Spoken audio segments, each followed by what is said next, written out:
RS brothers లో ఆషాఢం KG sale మళ్ళీ మొదలైంది. మరెన్నో క్రేజీ ఆఫర్స్ ఖైదీ చేయండి ఆర్ఎస్ బ్రదర్స్. యువకులే ఆమె టార్గెట్. సోషల్ మీడియా ద్వారా యువకులను ప్రభావితం చేసి అల్-ఖైదాకు పంపిస్తున్నటువంటి షమా పర్వీన్ అనే మహిళను Gujarat ATS anti terrorist squad అదుపులోనికి తీసుకుంది.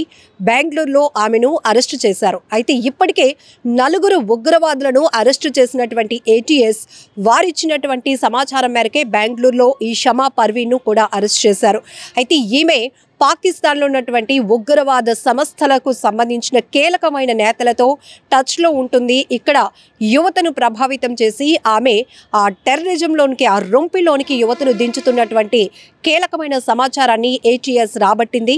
సో ఇప్పటికే మనం చూడొచ్చు, ఈమె కార్యకలాపాలు చూస్తే ఈమె జార్ఖండ్కు చెందిన ఆమె, బీకామ్ కూడా చదువుకుంది. కానీ ఉగ్రవాద భావజాలంతో పనిచేస్తున్నటువంటి ఈ షమా పర్వీన్ను పావుగా చేసుకొని అక్కడ ఉన్నటువంటి కొన్ని పాక్ లాంటి విదేశాల్లో ఉన్నటువంటి ఉగ్రవాద సంస్థలు ఈమెను ఒక ఏజెంట్గా మలుచుకొని యువతను టార్గెట్ చేస్తున్నారు.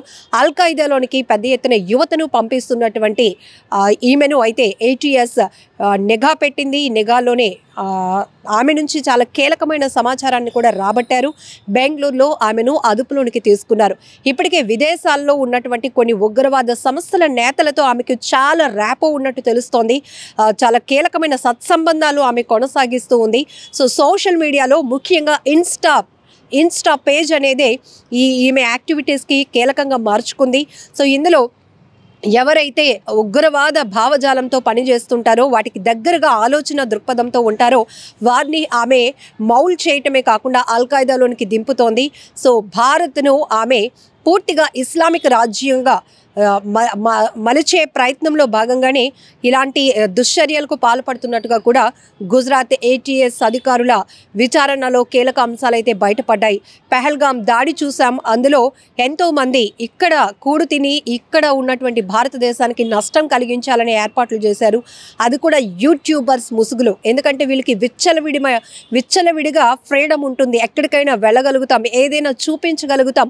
ఇది కాన్ఫిడెన్షియల్ అనేది లేకుండా వారికి ఉన్నటువంటి ఫ్రీడమ్ను, అలాగే సోషల్ మీడియాలో వారికి ఉన్నటువంటి ఫాలోయింగ్ను ఉపయోగించుకొని ఇక్కడ భారతదేశంలో పుట్టి ఇదే దేశానికి వెన్నుపోటు పొడవాలనే ఆలోచనతో అప్పట్లో ఎంతోమంది యూట్యూబర్స్ పనిచేశారు. ఆ లింక్స్ అన్నిటినీ కూడా అధికారులు బట్టబయలు చేసిన విషయం తెలిసిందే. ఇప్పుడు కీలకంగా షమా పర్వీన్ చుట్టూ అనేక కీలకమైన సమాచారం ఉంది అని చెప్పేసి గుజరాత్కు సంబంధించినటువంటి యాంటీ టెర్రరిస్ట్ స్క్వాడ్ కీలకంగా పనిచేస్తోందని చెప్పొచ్చు. ఇప్పటికే 4 అదుపులోనికి తీసుకున్నారు టెర్రరిస్టులను. వారు కీలకంగా సమాచారం ఇచ్చారు. ఇక్కడ ఒక ఏజెంట్ పనిచేస్తోంది. ఆమె ఒక లేడీ, అది కూడా జార్ఖండ్కు చెందినటువంటి ఆమె, బాగా చదువుకుంది, బీకామ్ చదువుకుంది. మరి ఆమెకు ఇలాంటి వ్యతిరేక భావాలు ఎలా కలిగాయో తెలియదు, కానీ సో యువతను టార్గెట్ చేస్తోంది. మీకు అందరికీ తెలుసు, మనం చాలా కీలకమైన పెహల్గాం దాడి తర్వాత చాలా కీలకమైన సమాచారాన్ని మనం చూసాం. సో ఇక్కడ విజయనగరంలో ఉన్నటువంటి ఒక వ్యక్తి ఏ స్థాయిలో బాంబు ప్లాన్లు చేశాడు, దానికి సంబంధించిన రసాయనాలు ఆన్లైన్లో ఎలా కొనుగోలు చేశాడు, ఇంట్లో వాళ్ళకి కూడా తెలియలేనట్టుగా గుట్టు చప్పుడు కాకుండా ఎలా భద్రపరిచాడు, ఇవన్నీ కూడా విస్తుపోయే నిజాలు. నిజానికి జనావాసాల మధ్య ఉన్న వ్యక్తులు ఇలాంటి ఉగ్రవాద భావజాలంతో పనిచేస్తున్నారంటే నమ్మటానికి కూడా చాలా ఆశ్చర్యం అనిపిస్తుంది. అందుకే ఎప్పటికప్పుడు గుర్తు తెలియని వ్యక్తులు, అఘంతకుల పట్ల, వాళ్ళ కదలికల పట్ల కొంత అప్రమత్తంగా ఉండాల్సినటువంటి పరిస్థితులు కూడా ఉంటాయి. ఇప్పుడు సోషల్ మీడియా వచ్చిన తర్వాత, సోషల్ మీడియా సూపర్ యాక్టివ్ అయిన తర్వాత ఏ సమాచారమైన ప్రపంచంలో ఎక్కడికైనా వెళ్ళిపోతూ ఉంది. ఆ సోషల్ మీడియా ద్వారా మనం ఏదైనా చేయగలుగుతాము, ఏదైనా కనెక్టివిటీ ఇతర దేశాలతో కూడా పెంచుకోగలుగుతాము అనే ఆలోచన బాగా బలపడింది. ఈ నేపథ్యంలోనే ఈ సోషల్ మీడియాని ఉపయోగించుకొని అనేక మంది అసాంఘిక కార్యకలాపాలకు తెగబడుతున్న పరిస్థితులు కూడా కనబడుతున్నాయి. ఈ షమా పర్వీన్ అనే మహిళ కూడా, ఆమె చాలా బాగా చదువుకున్న వ్యక్తి, కానీ ఇలాంటి ఉగ్రవాద భావజాలంతో విదేశాల్లో ఉన్న టెర్రరిస్ట్ కీలక నేతలతో, అల్-ఖైదా లాంటి ఉగ్రవాద సంస్థలతో ఆమె ర్యాపో మెయింటైన్ చేస్తోంది. కీలకమైన సమాచారాన్ని ఇక్కడి నుంచి అందజేస్తోంది. అంతేకాదు యువకుల్ని కూడా సప్లై చేస్తోంది, అల్-ఖైదాలోనికి దింపుతోంది. సో ఇలాంటి వాళ్ళని ఎంత కఠినంగా శిక్షిస్తే, అసలు వీళ్ళని విచారిస్తే కనుక లోతైన దర్యాప్తు కొనసాగిస్తే ఇంకా కీలకమైన విషయాలు బయటకు రాబోతున్నాయి. ఎందుకంటే భారత్నే టార్గెట్ చేసుకుని కొంతమంది అసాంఘిక కార్యకలాపాలకు పాల్పడుతున్నారు, కుట్రలు పన్నుతున్నటువంటి పరిస్థితులు పరిస్థితులు కూడా ఉన్నాయి. ప్రాణ నష్టం కలిగించాలి, ఒక రకమైన భయాన్ని ప్రజల్లో పుట్టించాలనేటువంటి దుర్మార్గపు ఆలోచనతో పనిచేస్తున్న వాళ్ళు చాలామందే ఉన్నారు. సో ఇదంతా లింక్ సిస్టమ్, ఒక చైన్ సిస్టమ్ లాగా పనిచేస్తున్నటువంటి పరిస్థితి. ఎక్కడో ఒక చోట ఒక వ్యక్తి బయటపడితే చాలు, అక్కడి నుంచి చాలా కీలకమైన సమాచారం వస్తుంది.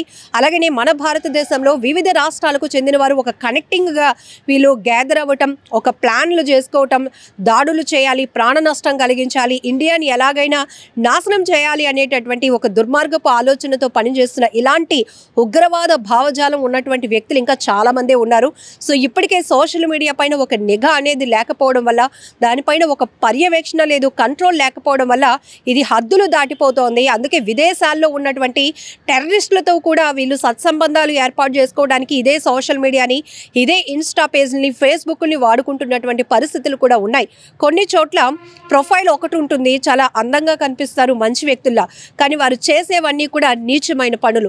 ఇలాంటి పరిస్థితులు కొంతమంది యువత అట్రాక్ట్ అవుతున్న పరిస్థితి కూడా, కుటుంబ పరిస్థితులు కావచ్చు, సొసైటీలో వాళ్ళు చూసినటువంటి కొన్ని కోణాల్లో వాళ్ళు అబ్జర్వ్ చేస్తున్న విషయాలు కావచ్చు, ఎక్కడైనా వాళ్ళకి ఒక వ్యతిరేక భావం వాళ్ళలో ఉంది అంటే దాన్ని ఇంకా పెంచి పోషించాలి, ఉగ్రవాదం వైపు నడిపించాలి, అల్ఖాయిదాలో అలాంటి ఆ రొంపిలోకి దింపాలి అనేటటువంటి వ్యక్తులు కూడా చాలామంది పొంచి ఉన్నారు. సో మనం సోషల్ మీడియాలో కావచ్చు, ఎక్కడైనా మనం ఒక మెసేజ్ బయటికి ఇస్తున్నాము అంటే అది ఎంతో మందిని ప్రభావితం చేస్తుంది అనే విషయాన్ని కూడా గమనించుకోవాల్సిన అవసరం ఉంది. ఇప్పుడు యువత కూడా ఒక రకమైన సమాజం పైన ఒక వ్యతిరేకమైన భావంతో ఉన్న వాళ్ళు కూడా చాలామంది కనపడుతున్నారు. సో వారి మెసేజ్లో కానీ, వాళ్ళ కొటేషన్స్లో కానీ, వాళ్ళ కాన్వర్జేషన్స్లో కానీ సుస్పష్టంగా అవి కనపడతా ఉంటాయి. వాళ్ళు రిలేషన్స్ పెద్దగా మెయింటైన్ చేయరు, కుటుంబాన్ని కూడా త్యాగం చేయడానికి అవసరం అనుకుంటే కనుక, ఒకవేళ ఈ ఉగ్రవాద సంస్థలు వాళ్ళని ప్రేరేపించి ఒక ఆర్డర్ పాస్ చేస్తే వాళ్ళకు వాళ్ళు ప్రాణహాని చేసుకొని ప్రాణాలను కూడా అర్పించి మిగతా వాళ్ళని డ్యామేజ్ చేయడానికి కూడా సిద్ధపడుతూ ఉంటారు. అంతలాగా వాళ్ళని మౌల్డ్ చేస్తుంటారు, అంతలాగా వాళ్ళకి ట్రైనింగ్ ఉంటుంది. కాబట్టి ఇలాంటి వాళ్ళ పట్ల చాలా అప్రమత్తంగా ఉండాల్సినటువంటి అవసరం ఉంది. ఈ షమా పర్వీన్ను బెంగళూరులో అరెస్టు చేసిన తర్వాత ఏటీఎస్ లోతైన దర్యాప్తు కొనసాగిస్తోంది.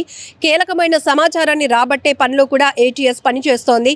సో దీనికి సంబంధించి లోకల్ పోలీసుల యొక్క సహకారంతో కూడా ఇన్వెస్టిగేషన్ మరింత వేగవంతంగా జరగబోతోంది. సో ఇప్పుడు ఈమె వలలో చిక్కుకున్న ఆ యువత ఎవరు, ఏ ప్రాంతాలకు చెందినవారు, ఏ స్థాయిలో వాళ్ళ విద్యా అర్హతలు ఉన్నాయి, ఎందుకు వాళ్ళు ఇలాంటి ఉగ్రవాద భావజాలం వైపు అట్రాక్ట్ అవుతున్నారు, ఎందుకు సొసైటీ అన్న మనం ఉన్నటువంటి భారతదేశంపై కానీ, వారు ఉన్నటువంటి ప్రాంతంపై కానీ, కుటుంబ వ్యవస్థలపై కానీ ఎందుకు అంత వ్యతిరేకమైన భావాలు కలిగి ఉంటున్నారు అనే అనేక కీలకమైనటువంటి అంశాలైతే బయటపడే అవకాశం కూడా ఉంది.